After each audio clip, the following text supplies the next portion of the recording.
नमस्कार शेतकरी बांधवांनो, एमटे ऑल टीव्ही या यूट्यूब चॅनलवरती तुमचं पुन्हा एकदा स्वागत आहे। काँग्रेस आक्रमक, सरकार झुकलं, कर्जमाफी जाहीर।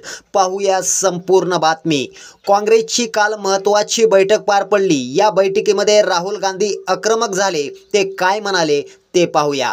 भाजप सरकार शेतकरी विरोधी असून महाराष्ट्रातील भाजपा शिंदे सरकार शेतकऱ्यांना लुटत आहे।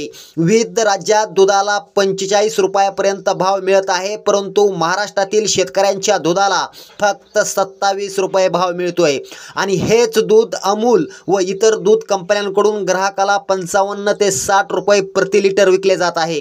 काँग्रेस पक्षाने शेतकऱ्यांना दिलेल्या आश्वासनाची पूर्तता करत तेलंगणातील शेतकऱ्यांचं सरसकट 2 लाखापर्यंत कर्ज माफ केलं आहे।